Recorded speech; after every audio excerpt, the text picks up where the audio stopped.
verso 22. Vamos a estar leyendo y dice así la palabra del Señor. Libro de los Hechos, capítulo 2, verso 22. Varones israelitas, oíd estas palabras.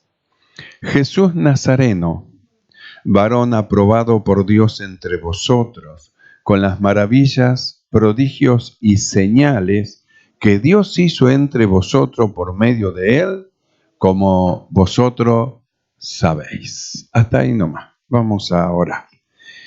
Amado Señor, te damos gracias por permitirnos una vez más estar delante de ti. Rogamos que tu Espíritu Santo en esta noche tome el dominio, el control de todas las cosas. Permite que nuestro entendimiento se abra para comprender, para ver. Abre nuestros ojos, Señor, para ver tu palabra. Haz con nosotros como hiciste con aquellos dos de Emaús, Señor, a los cuales le abriste el entendimiento para que comprendiesen las Escrituras. Así haz con nosotros, Señor. Nuestros sentidos se abran, Señor, para entender, para comprender tu perfecta voluntad, y gracia abundante nos sea dada. Señor, toma tú el dominio, el control de todas las cosas. Reprende toda perturbación del corazón, de la mente, de los pensamientos, en el nombre de Jesucristo. Y abundante gracia sea sobre de tu pueblo. Padre, gracias. Muchas gracias te damos en el nombre de Jesucristo. Amén y amén. Tomamos asiento. Gloria al Señor.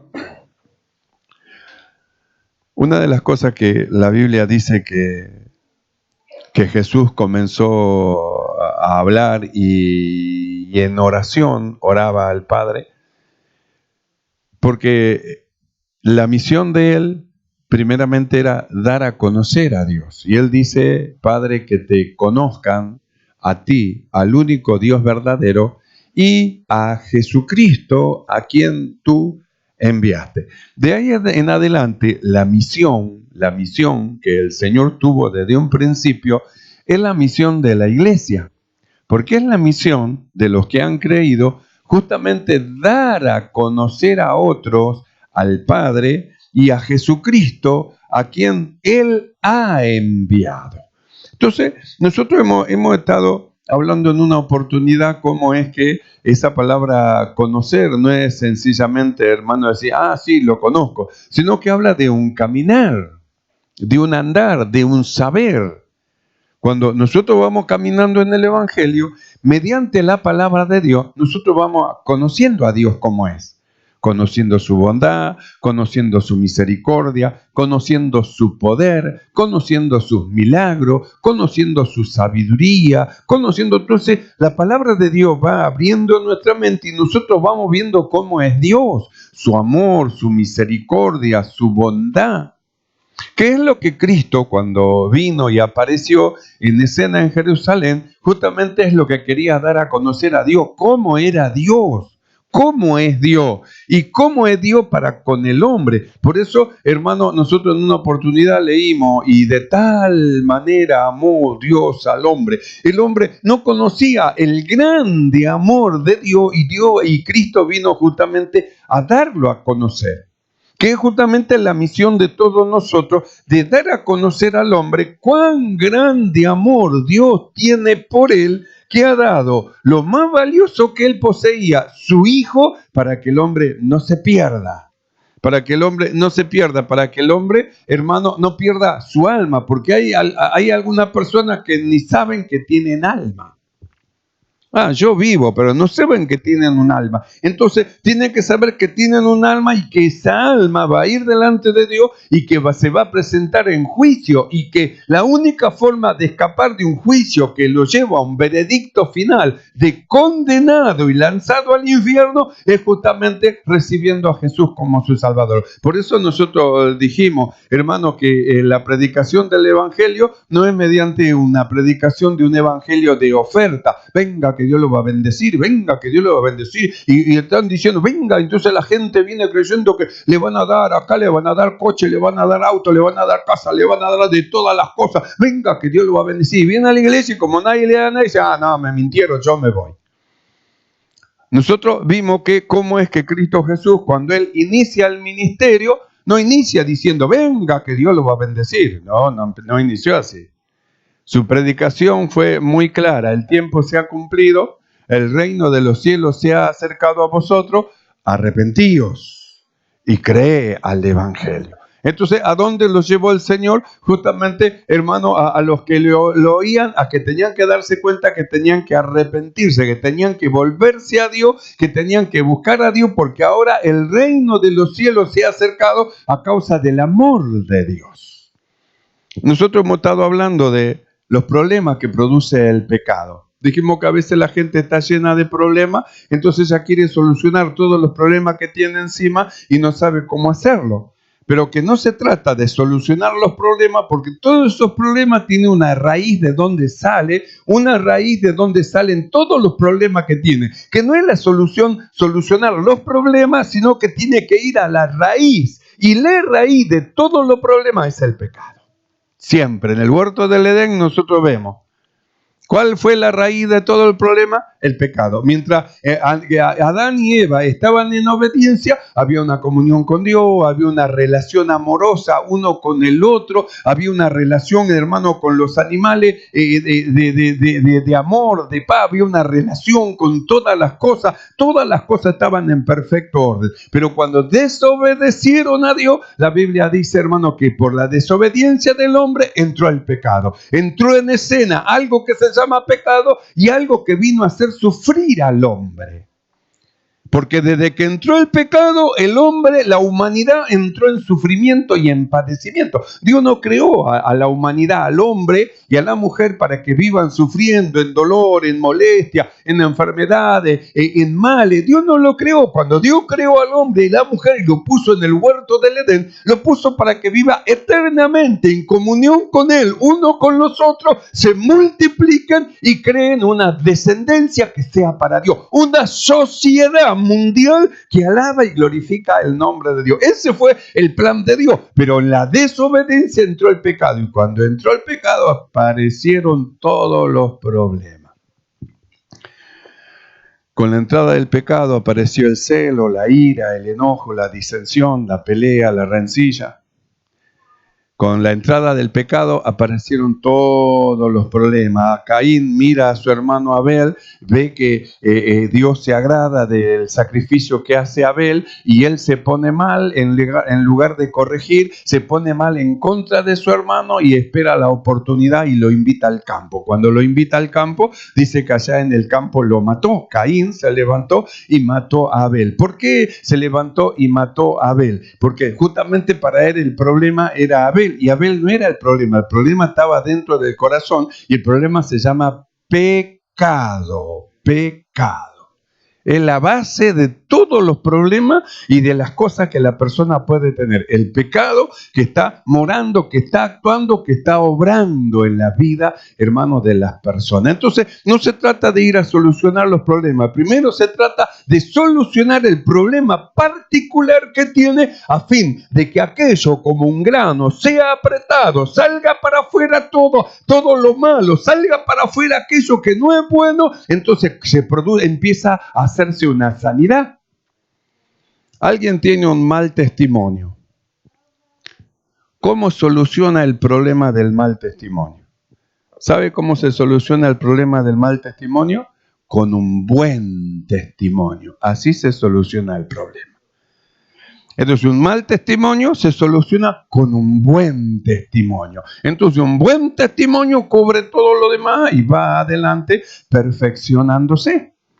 Entonces, no es cuestión de solucionar los problemas, sino que es cuestión de ir a la raíz de todos los problemas, que se llama pecado. Por eso es que Dios miró no todos los problemas, sino la raíz, que es lo que causó en su humanidad, hermano, todos los problemas y todas las peleas y todas las cosas. ¿De dónde vinieron todos? ¿Qué es lo que produjo? Y Dios miró y vio el pecado que entró. Por eso, cuando Cristo fue crucificado, hermano, dice la Biblia que Dios cargó en Cristo el pecado de todo el mundo y lo hizo, el pecado que entró, para condenarlo en la carne de Cristo Jesús. Entonces, el pecado que entró y que, hermano, recorrió por todo el mundo, en Cristo Jesús, hermano, también entró y ahí fue condenado. Por eso Cristo es que murió. Nosotros dijimos, si Cristo no hubiera sido hecho pecado, la muerte no tenía derecho, porque la paga del pecado es la muerte. En el hombre pecador, la muerte tiene derecho de venir a llevárselo. Viene la muerte y se lo lleva. ¿A quién viene la muerte a llevárselo? A los pecadores. Como y nosotros no morimos, sí que también morimos, pero la muerte no viene a llevarnos. La vida no viene a llevar a nosotros, es diferente. No sufriremos lo que hemos creído, los dolores de la muerte. Parece que es algo doloroso, algo que es feo, se ve que es algo terrible. Cuando la muerte viene a llevarse a alguien, yo recuerdo que en una oportunidad decía el pastor Carlos, que ya hermano partió con el Señor, él me decía, él estaba en terapia intermedia, me decía, había una mujer ahí que estaba mal y yo empecé a mirarle y vi una cosa negra que vino sobre de ella se retorció con una cara tan desesperada y murió. Dice. ¿Quién la vino a buscar? Sin embargo, usted ve a aquellos que parten en el Señor, se cumplen ellos. Bienaventurados de aquí en adelante los que mueren en el Señor. Sí, dice, porque sus obras siguen con ellos. ¿Quién lo vino a buscar a ellos? Lo mismo que los que vinieron a buscarlo, aquel Lázaro que comía de las migajas del rico. Los ángeles vienen la vida viene a buscarlo y se lo lleva y ellos no sufren los dolores de la muerte. Entonces, ¿por quién entró la muerte? ¿Por quién entró? ¿No entró por el pecado? No dice la Biblia, y el pecado entró en el mundo y por el pecado entró la muerte. Quiere decir que la muerte cuando entró se enseñoreó y produjo tristeza. Cuando alguien parte, no hay tristeza en el corazón, la gente gime, la gente llora. Parte un hijo, parte una hija, una madre, un padre, un hermano, un cuñado, un conocido, un amigo. Produce un dolor. Cuando entró el pecado, entró la muerte. La muerte y el pecado ha entrado para hacer sufrir al hombre. Por eso Dios, mirando el sufrimiento, y escuchando el sufrimiento de los hombres, entonces dice, y de tal manera amó Dios al mundo, es decir, el dolor que le causaba el dolor de los hombres, dice que envió a su Hijo amado, para que todo aquel que en él crea no se pierda, sino que tenga vida eterna. Y nosotros hablamos de esa palabra mundo, dijimos que una cosa es el mundo de una sociedad que está, hermano, dirigida por el maligno en obras en contra de Dios, es una cosa, y el mundo, que es la palabra cosmos, es todo lo creado por Dios, el cielo, la tierra, las estrellas, las plantas, los árboles, los animales, todo lo que vive, todo lo que respira, todo lo que está hecho, Dios lo creó. Y nosotros, hermano, dijimos, de tal manera amó Dios al mundo, es decir, toda la creación. Y nosotros vimos que esa creación gime a una, delante de Dios gime a una, esperando a la manifestación. ¿Sabe de quién? De nosotros, los que hemos creído. Porque cuando el hombre cayó, en su caída arrastró a todo el cosmos, arrastró a todas las cosas, la arrastró detrás de sí. Por eso cuando el hombre se ha levantado, hermano, y aparezca el hombre se ha levantado, entonces toda la creación juntamente con el hombre también va a ser levantado. Por eso dice que ella gime, esperando la manifestación de los hijos de Dios. Entonces nosotros hemos estado viendo cosa muy hermosa en cuanto, hermano, a nuestro amado Dios, su grande amor que tiene y cómo es que, a pesar de que el pecado hizo una separación del hombre, porque cuando entró el pecado, dice que antes de entrar el pecado, Dios hablaba y caminaba con Adán y con Eva, estaba en medio de ellos. Sin embargo, cuando entró el pecado, lo primero que hizo Adán fue huir, escapar, esconderse. Eso es lo que dijo Jesús. Que los que están en tiniebla, cuando viene a la luz, dicen, no quieren venir a la luz, es decir, al Señor, porque la luz le reprende, le redarguye de las malas obras que están haciendo, entonces se vuelven a la oscuridad, porque la Biblia, la luz, la palabra de Dios les muestra que lo que están haciendo lo mal. Ahora, cuando Dios muestra que lo que está haciendo mal, ¿para qué lo muestra? Para que nosotros corrijamos, nos enderecemos. Por eso envía su palabra. Nos habla de una manera tierna para que nosotros comprendamos que la situación en que estamos, la condición en que estamos, no es la correcta, no es la buena, no es la que agrada a Dios, y nosotros enderecemos nuestros pasos, nuestros caminos y vamos rumbo a la perfección. Por eso dijimos, el pecado produjo una separación entre Dios y el hombre, pero no pudo el pecado separar a Dios del hombre. No lo pudo separar. No lo pudo. Al hombre no lo pudo separar el pecado a Dios. Por eso dijimos que Dios ama al pecador. Al pecado lo aborrece, pero al pecador lo ama. Por eso, ¿cómo estaba el mundo cuando envió a su Hijo? Estaba repleto y cargado de pecado, lleno de pecado. ¿Y cómo es que envió a su Hijo? Justamente por su amor. No porque ama al pecado, sino al pecador. ¿Y para qué lo ama? ¿Y para qué se acerca? Para que se vuelva de sus malos caminos y entre en su presencia. Por eso Cristo apareció en escena dando a conocer a Dios. Él dijo que te conozcan a ti, el único Dios verdadero, y a Jesucristo. Nosotros leímos en esta noche el libro de los Hechos, capítulo 2, verso 22, donde el escritor habla y dice, varones israelitas, oí esta palabra. 2 puntos. Jesús Nazareno, varón aprobado por Dios entre vosotros, con las maravillas, prodigios y señales que Dios hizo entre vosotros por medio de él, como vosotros sabéis. Entonces nosotros miramos este pasaje y vemos algo muy valioso que dice y que nosotros tenemos que, hermano, entenderlo, comprenderlo, porque del valor que nosotros le demos a esta palabra, de lo que oímos, eso nos va a llevar a nosotros que cuando hagamos una elección, elijamos lo correcto. ¿Por qué cuando hagamos una elección? Porque quizás en alguna oportunidad tenga, hermano, o se meta dentro de su corazón algo de hacer una elección referente a algo para que usted sepa qué es lo que debe de elegir y sepa qué es lo que tiene que, hermano, detrás de quién tiene que ir, porque lo va a llevar a un lugar. Uno lo van a llevar a la muerte, a desviarse, y otro lo va a llevar a la vida. Entonces nosotros leemos este pasaje y habla de Cristo. Y dice, de Cristo Jesús. Dice, varón israelita, oye esta palabra. Jesús Nazareno. Dice, varón aprobado por Dios entre vosotros.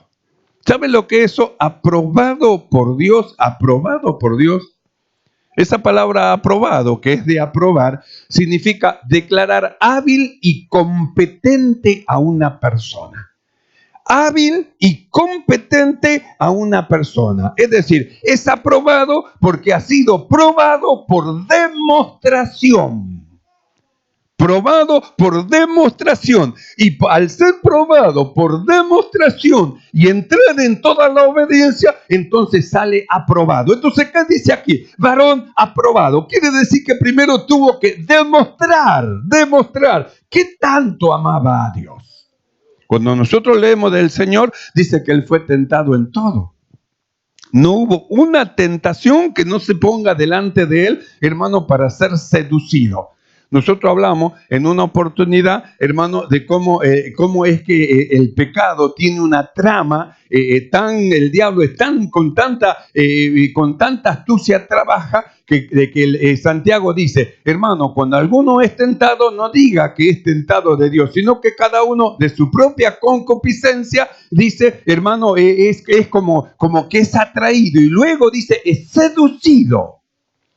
Y cuando entra en seducción, dice, entonces ya cayó, porque se formó dentro del corazón el deseo de hacer algo malo. Y cuando lo lleva a cabo, dice, el pecado llevado a cabo engendra la muerte. Eso que nosotros hemos leído y hemos entendido, eso también pasó por Cristo Jesús. Porque sobre de Él también vino lo mismo. Vino la tentación de los ojos, la tentación de lo que oía, la tentación de que hable, hermano, lo que no correspondía, la tentación de tocar, la tentación de agarrar, la tentación, todas las tentaciones que puede un hombre natural sufrir y padecer, esas las padeció Cristo Jesús. Pero ¿sabe qué? Cuando Él pasó por esa prueba fue aprobado.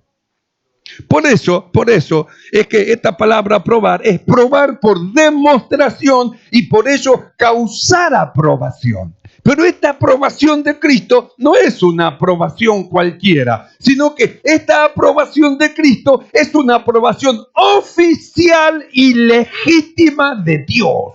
Una aprobación de Dios. No se trata de la aprobación de un hombre, que un hombre aprueba. Acá se trata de la aprobación de Dios.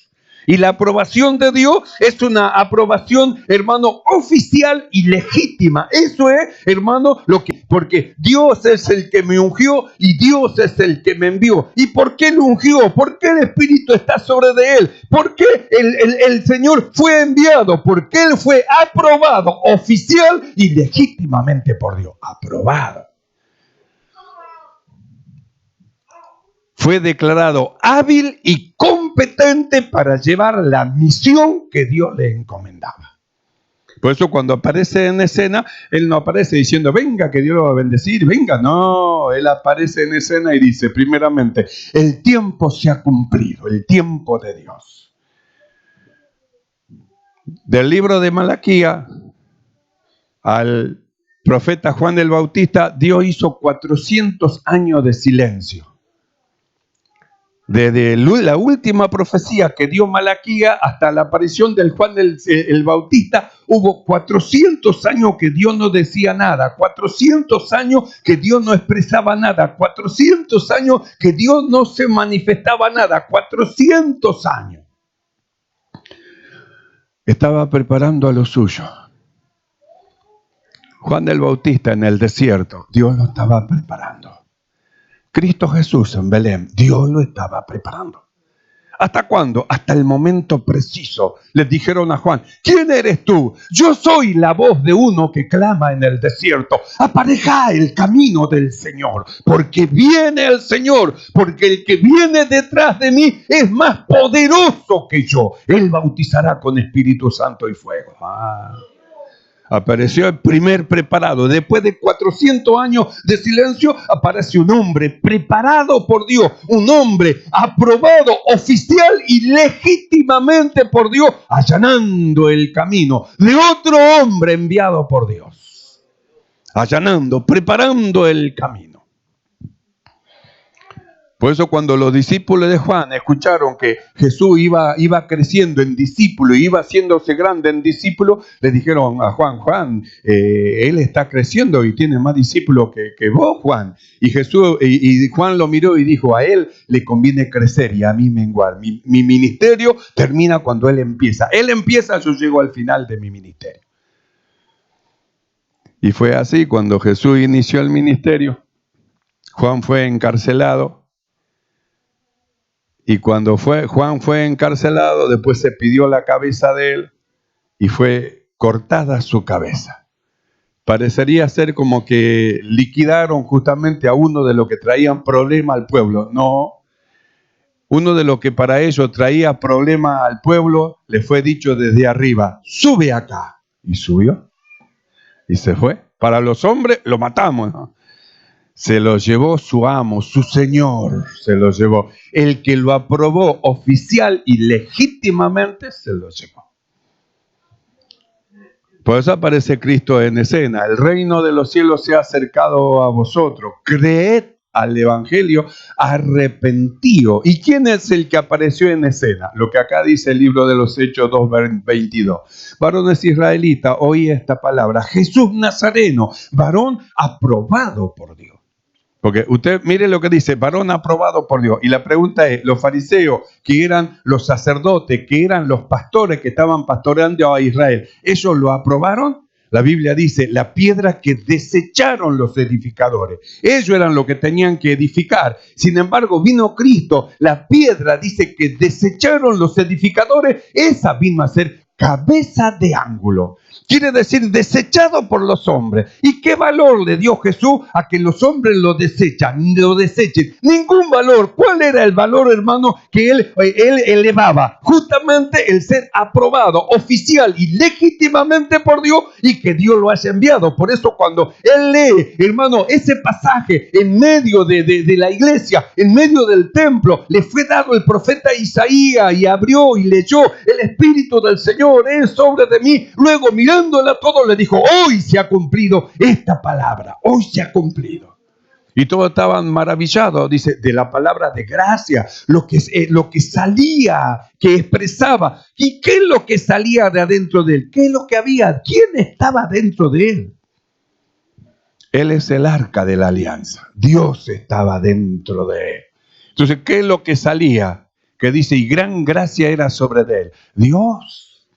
La presencia de Dios estaba en él. Por eso, ¿qué es lo que se expresaba? Dios. ¿Quién es el que daba testimonio de lo que él hablaba? Dios daba testimonio de lo que él hablaba. Por eso dice, varón aprobado. ¿Quién lo aprobó? ¿Un hombre? No, lo aprobó Dios. Y de ahí tenemos que ir al valor que deben de tener los que son aprobados por Dios. Los que son aprobados por Dios. Aquellos que, hermanos, son aprobados por el Señor. Cuando uno entiende y conoce, hermano, el valor de lo que son aprobados por Dios, entonces surge un respeto, surge un amor, surge, hermano, un cariño, porque uno entiende, es de Dios, este hombre es de Dios, este hombre proviene del Señor. A veces en la iglesia algunos dicen, ¿y quiénes son? ¿Quién es el pastor para que todos los hermanos vayan, hagan cola, lo rodeen para saludarlo? ¿Quién es?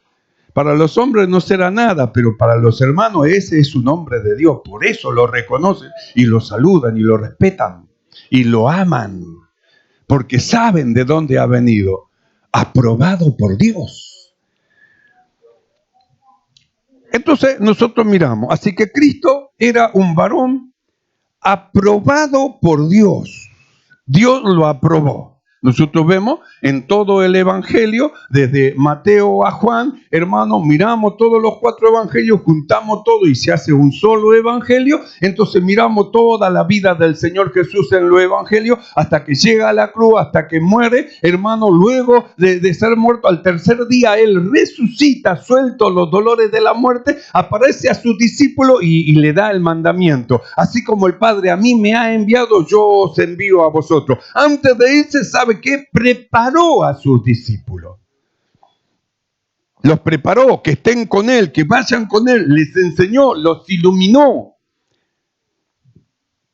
Ellos eran discípulos. ¿Sabe lo que es un discípulo? Un seguidor de un maestro. Es decir, que toma, escucha lo que el maestro habla, lo que el Espíritu habla, escucha, lo toma, lo comprueba que la palabra de Dios es agradable y es perfecta y va caminando y sigue sirviendo al Señor porque ama a su Señor. Ama a su Señor. Ama a su maestro, lo ama. Entonces va detrás de él. ¿Qué es lo que hizo Cristo con los apóstoles? Los preparó. Y cuando terminó su preparación, entonces, hermano, Cristo le dijo bien clarito, así como el Padre me ha enviado, yo os envío. Quiere decir que el mismo Señor aprobó oficial y legítimamente a sus apóstoles. Y no solamente eso, sino que los probó por demostración. Los llevó a la obediencia, los llevó a que patinaron, erraron, se enderezaron, siguieron. Le mostró su amor. Le mostró su amor. Y lo mandó a que vayan a predicar el Evangelio. Cuando nosotros leemos el libro de Efesios, capítulo 4, verso 11, dice así: y Él mismo constituyó a unos apóstoles, a otros profetas, a otros evangelistas, a otros pastores y maestros, a fin de perfeccionar a los santos para la obra del ministerio, para la edificación del cuerpo de Cristo. Entonces nosotros miramos a alguien, Cristo Jesús, el cual ha sido aprobado por Dios, hermano, aprobado por el Señor, varón aprobado, una aprobación, hermano, que es oficial y legítima de parte de Dios. Vemos que cumple su ministerio, marcha. Nosotros leemos acá, dice, y él mismo, aquel que fue, aquel que que fue aprobado, aquel que fue, hermano, aprobado por Dios, oficial y legítimamente, dice, él mismo constituyó. Si él fue oficial y legítimamente constituido por Dios, ¿cómo son los que él constituye? Porque el Señor no constituye a cualquiera. A ver, levante la mano el que quiere ser pastor. A ver, bueno, usted va a ser pastor. A ver, levante la mano el que quiere. No, ahí no era levante la mano. La Biblia dice que Dios lo constituyó. Es decir, Dios estableció qué es lo que iban a hacer cada uno. Cuando nosotros vamos a las cartas del apóstol Pablo, encontramos que los miembros dentro del cuerpo no tienen toda la misma función. Cada uno tiene su función. Cada uno tiene su lugar. Cada uno tiene su obra. Cada uno. No son todos oreja, no son toda nariz, no son toda boca, no, cada uno tiene una función y esa función la pone Dios porque es el mismo Señor. La Biblia dice, y a uno puso Dios. Quiere decir que, hermano, donde es colocado es por orden de Dios, no es por orden de un hombre. Esto que el Señor levantó, que habla, hermano, de estos ministros, la Biblia dice, él mismo lo constituyó. ¿Quién lo constituyó? Lo constituyó alguien que era oficial y legítimamente aprobado por Dios. Entonces, lo que él levantaba era oficial y legítimamente aprobado por el Señor. Por eso hablamos del valor que nosotros tenemos que saber que tienen aquellos que son llamados y aprobados por Dios para llevar a cabo una obra. Por eso hemos leído Efesios 4:11, donde dice que él mismo constituyó y después dice ¿para qué lo constituyó? No dice que lo constituyó para que se llenen su bolsillo, para que tengan auto 0 kilómetros, para que tengan casas y casas y casas y bienes y ellos vayan creciendo gracias al Evangelio. Porque el Evangelio no fue dado para que crezca nadie, sino que fue dado para que los hombres se salven. Para que los hombres se salven. Después Dios bendice, pero el fin del Evangelio es la salvación del hombre perdido. Ese es el fin. Y el fin justamente del levantamiento del Señor, de la constitución de su ministro, es para que sus ministros perfeccionen. No busquen el bolsillo de los hombres, sino perfeccionen a los que han creído para que ellos a su vez entren en un ministerio y sigan haciendo la misma tarea. Entonces el apóstol Pablo dice así, y él mismo constituyó a unos apóstoles, a otros profetas, a otros evangelistas, a otros pastores y maestros, a fin de perfeccionar a los santos para la obra del ministerio, para la edificación del cuerpo de Cristo. Entonces, ¿quién es el que los constituyó? El Señor. Cuando nosotros leemos Primera de Tesalonicenses, capítulo 2, verso 4, el apóstol Pablo dice lo siguiente: según fuimos aprobados por Dios. Esto lo dice el apóstol Pablo, que es lo que nosotros leemos en Efesios 4:11. Él mismo constituyó. Por eso dijimos, ¿a quién constituyó? A neófito, es decir, alma nueva que no sabe nada. No, primero hubo una preparación, por eso no hay que apresurarse, salir corriendo. Allá me dijeron que me van a levantar de pastor, allá me van a levantar allá me dijeron que vaya, que por lo que yo sé, yo tendría que ser ahora, no sé, apóstol tendría que ser. Allá me dijeron, para que nosotros no salgamos corriendo detrás de regalos humanos que no llevan a ningún lado, sino que sepamos esperar la aprobación de Dios. Porque si no tiene la aprobación de Dios, por más título que tenga, no sirve de nada. Y la aprobación de Dios viene a través de hombres de Dios. No viene la aprobación por hombres que no son de Dios. Nosotros en una oportunidad leímos cuando el apóstol Pablo dice, y no es maravilla que Satanás se transfigure como ángel de luz. Se hace como un ángel. Y usted lo me dice, es un ángel. No, ese no es un ángel, es un diablito bien disfrazado de angelito que parece un ángel, pero ese no es un ángel. Y luego dice, ¿y sus ministros? Tiene ministro. Y su ministro como ministro de justicia, como que parece que son los correctos, los justos, como que está bien. ¿A dónde va a salir disparando? Va a salir debajo de la cobertura de un hombre de Dios para meterse debajo de la cobertura de un hombre que no ha sido, hermano, aprobado oficial y legítimamente por Dios, sino aprobado por aquel hombre o mujer o a quien sea que fuese que lo levantó y no dio, para meterse delante de él y que le diga, bueno, ahora usted es un apóstol, ahora usted es un profeta, ahora usted es un ahora usted es esto. Eso es lo que quiere un título que no tiene valor en el reino de Dios. En los hombres podrá mostrar usted algo, como alguien dice, para chapear. Pero ¿de qué sirve eso en el reino de Dios?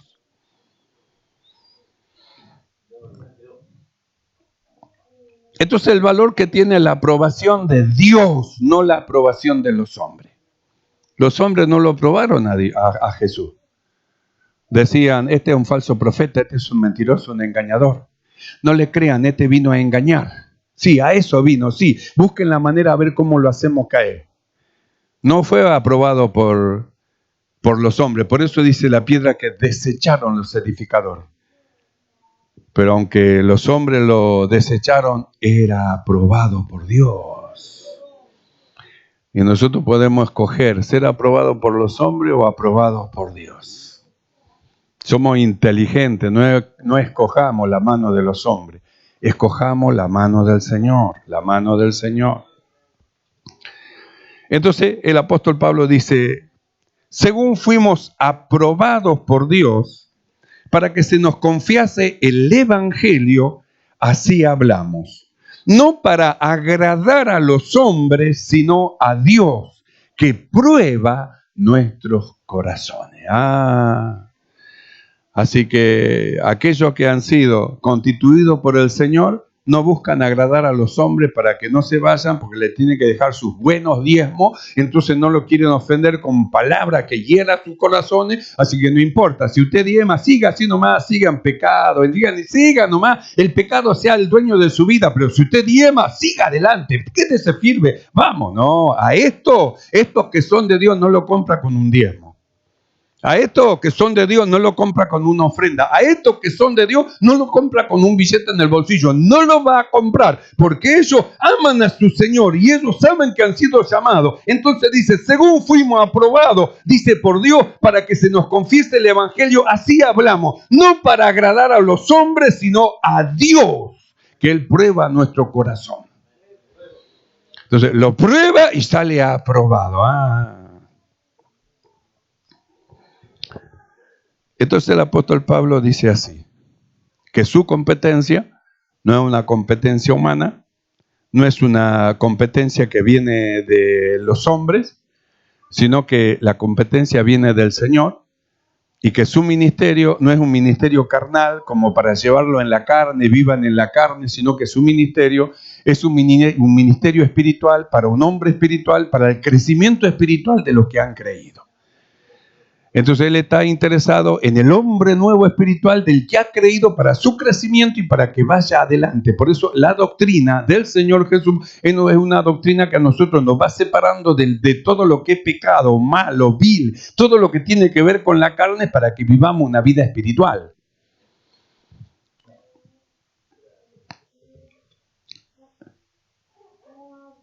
Entonces en 2 de Corintios, capítulo 3, verso 5, el apóstol Pablo dice lo siguiente: no que seamos competentes por nosotros mismos para pensar algo como de nosotros mismos, sino que nuestra competencia proviene de Dios. ¿Qué es lo que está diciendo ahí? Quiero que entienda que nosotros no somos muy sabios, muy inteligentes, que tenemos 7 dedos, no tenemos nada de eso. ¿Sabe? Nuestra competencia, lo que nosotros hemos aprendido y hemos recibido, lo recibimos del Señor. Por eso lo que recibimos es lo que nosotros hablamos. No hablamos por una sabiduría humana como el sabio mundano, sino que hablamos nosotros con una sabiduría que va arriba de la humana, la sabiduría espiritual, la que viene de Dios. De eso nosotros hablamos. Por eso dice, no que seamos competentes por nosotros mismos para pensar algo como de nosotros mismos, sino que nuestra competencia proviene de Dios, el cual asimismo nos hizo ministros competentes de un nuevo pacto, no de la letra, sino del espíritu, porque la letra mata, mas el espíritu vivifica. Entonces, ¿ministro de qué ministerio era? Del espíritu.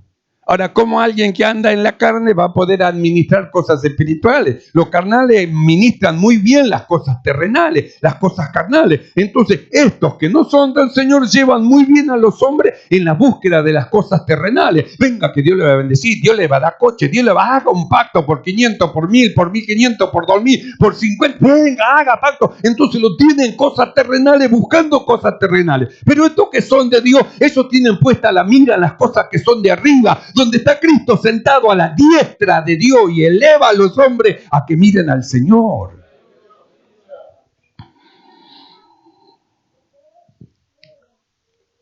Por eso dice, no que seamos competentes por nosotros mismos para pensar algo como de nosotros mismos, sino que nuestra competencia proviene de Dios, el cual asimismo nos hizo ministros competentes de un nuevo pacto, no de la letra, sino del Espíritu, porque la letra mata, mas el Espíritu vivifica. Entonces, si tiene un ministerio que es del Espíritu, lo va a llevar a que usted viva una vida espiritual. Y lo va a llevar de ahí a separarse de todo lo terrenal, de todo lo malo, de todo lo que ofende a Dios por la palabra de Dios. Lo va a llevar a que usted se vaya separando de todo lo mundanal, de toda vileza. Y usted se va separando porque ¿con qué va a limpiar el joven su camino si no es con la palabra de Dios? ¿Con qué va a santificar su vida? La Biblia dice, Jesús dijo así, Padre, santifícalo en tu verdad. Tu palabra es verdad. ¿Con qué va a limpiarse si no es con la palabra de Dios? Entonces envía a Dios una palabra espiritual para un hombre espiritual que va creciendo y cada vez se va separando más de su vieja naturaleza y de las intenciones de su carne. Se va, cada vez que va pasando, se va separando. Ama a Dios y obedece. Cuando nosotros leemos en 2 de Timoteo capítulo 2 verso 15, el apóstol Pablo dice lo siguiente: procura con diligencia presentarte a Dios aprobado como obrero que no tiene de qué avergonzarse, que usa bien la palabra de verdad. Procura con diligencia presentarte ante Dios aprobado. ¿Y cómo es que se sale? ¿Cómo es que sale aprobado? Mediante la obediencia. ¿Cómo es que Jesús, hermano, salió aprobado? La Biblia dice, y por lo que padeció, aprendió la obediencia. Entonces, ¿a dónde lo llevó la obediencia? La obediencia a Dios lo llevó justamente a una aprobación oficial y legítima.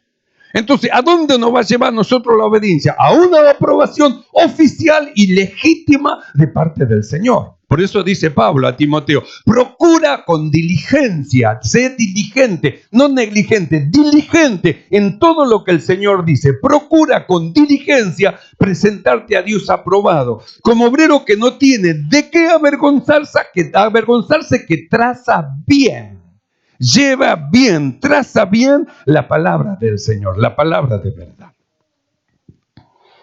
Entonces, ¿por qué nosotros vamos, hermano, a decir que tenemos que aprender a reconocer a aquellos que son del Señor? Para que no caigamos, hermano, en el error y seamos arrastrados por doctrinas que no provienen del Espíritu de Dios y por hombres corrompidos que tienen sus conciencias y sus pensamientos pervertidos.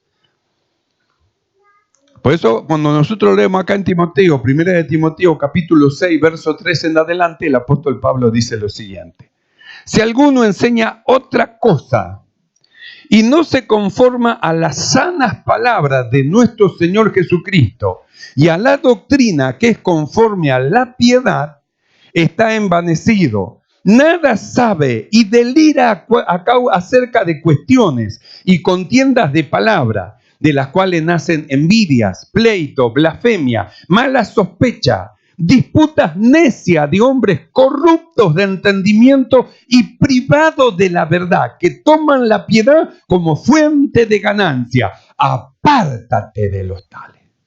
Entonces, ¿cómo vamos a ir nosotros detrás? Justamente de aquello que la Biblia dice, hermano, primero que no son aprobados por el Señor, hermano, y que en lugar de enseñar una sana doctrina, la sana, como dice la Biblia, la sana palabra de nuestro Señor Jesucristo, hermano, lo está llevando hacia otro lado. Nosotros miramos al Señor Jesús. Se presentó, hermano, una mujer, la trajeron en pleno adulterio, estaba ahí, todo, hermano, la estaban acusando. Cuando Él la liberó a causa de lo lo que él habló, le preguntó a la mujer, ¿y dónde están aquellos que te acusaban? Señor, ninguno me ha hecho nada, se fueron todos. Entonces ni yo tampoco te condeno, pero escúchame bien, vete y no peques más. Las sanas palabras de nuestro Señor Jesucristo. Cuando el Señor sanó a un hombre, hermano, luego le dijo, has sido sanado, no peques más para que no te vengan cosas peores. Las sanas palabras de nuestro Señor Jesucristo. ¿A dónde llevó el Señor a los hombres? A que conozcan a Dios, que conozcan que Dios es un Dios santo, que Dios es un Dios puro, que Dios es un Dios amable, un Dios tierno, un Dios de amor, que conozcan a Dios, que vayan a conocerlo a Dios. A eso llevó el Señor. ¿Y cómo es Dios? Por eso nosotros leímos en el Antiguo Testamento, miró Dios a su pueblo y le dijo, sé santo porque yo soy santo. Sed santo, apartado para el servicio del Señor. Sé santo. Entonces el apóstol Pablo en Timoteo dice, si alguno enseña otra cosa, que no va por este camino y no se conforma a las sanas palabras de nuestro Señor Jesucristo y a la doctrina que conforme a la piedad está envanecido. Nada sabe del ir acerca de cuestiones y contiendas de palabras de las cuales nacen envidias, pleitos, blasfemias, malas sospechas, disputa de hombres corruptos de entendimiento, privados de la verdad, que toman la piedad como fuente de ganancia. Toman el evangelio como una fuente de ganancia para enriquecerse. Por eso vienen con los pactos. Haga pacto por 100, haga pacto por 500, haga pacto por 1000, haga pacto por 2000. No tiene para hacer pacto, no importa, traiga la cacerola, la olla, la lavarropa. Venga y haga pacto con algo, ¿ve? Hombres privados de entendimiento, corruptos de entendimiento, privados de la verdad, que toman la piedad, el evangelio, como una fuente de ganancia para ellos. Por eso nosotros vimos lo que el Señor constituyó, ¿para qué lo puso? ¿Para que se hagan ricos, para que se llenen los bolsillos o para perfeccionar a los santos? Para perfeccionar a los santos, para perfeccionar a los santos. Por eso el último, hermano, la última palabra que dice, después de decir que toman la piedad como fuente de ganancia, dice, apártate de los tales. Salga de ahí, salga corriendo de ese lugar y busque hombres que sean aprobados oficial y legítimamente por Dios. Ahí va a crecer y va a crecer en una vida espiritual gloriosa, maravillosa. Entonces, ¿qué es lo que encontramos acá? Aquí, hombres según aprobado, dice, según fuimos aprobados por Dios para que se nos confiase el evangelio. Por eso en 1 Corintios, capítulo 11, verso 1, Pablo habla y dice algo que muchos no se atreven a decir. Dice, sed imitadores de mí, así como yo soy de Cristo, del Señor. Sed imitadores de mí. Así que Cristo fue aprobado, declarado hábil y competente, probado por demostración, y por ello fue la causa de la aprobación. Y él mismo constituyó para perfeccionar, para llevar a un fin, para dar un mayor grado de perfección a los que han creído, constituyó a aquellos que él mismo preparó y aprobó oficial y legítimamente. Hombres que se han hecho competentes, adecuados, suficientes para poder llevar este evangelio de vida a los que creen. Así que nosotros alegrémonos y gocémonos. Dios nos ha dado hombres que son de Dios. Y una palabra que no es una palabra, hermano, humana, sino una palabra divina que viene de arriba, del cielo, que son las sanas palabras de nuestro amado Señor Jesucristo. ¿Creen esto, hermano? Yo también creo. Nos ponemos de pie para orar y para agradecer a Dios por su bondad, su amor que tiene para con nosotros, ya que nos ha llamado para perfeccionarnos. Nos ha dado oído para oír. Por eso dice, el que tiene oído, y a nosotros nos fue dado oído para oír lo que el Espíritu habla y dice a la iglesia. Amado Señor, Te damos muchas gracias, Señor, por tu bondad, por tu amor. Gracias por haber abierto los ojos de nuestro entendimiento para comprender estas cosas. Señor, gracias, Señor, porque nuestros sentidos se abren, Señor. Nuestro corazón se alegra en ti. Nos regocijamos en tu presencia por los que tú nos has dado para nuestro beneficio y para nuestro provecho, lo que tú nos has dado para perfeccionarnos para la obra del ministerio. Gracias, Padre, en el nombre de Jesucristo. Amén y amén. ¿Y cuántos dicen gloria a Dios? Alabemos el nombre del Señor. Sí, Señor. Amén. Para oír. Por eso dice, el que tiene oído, y a nosotros nos fue dado oído para oír lo que el Espíritu habla y dice a la iglesia. Amado Señor, te damos muchas gracias, Señor, por tu bondad, por tu amor. Gracias por haber abierto los ojos de nuestro entendimiento para comprender estas cosas. Señor, gracias, Señor, porque nuestros sentidos se abren, Señor. Nuestro corazón se alegra en ti. Nos regocijamos en tu presencia por lo que tú nos has dado para nuestro beneficio y para nuestro provecho, lo que tú nos has dado para perfeccionarnos para la obra del ministerio. Gracias, Padre, en el nombre de Jesucristo. Amén y amén. ¿Y cuántos dicen gloria a Dios?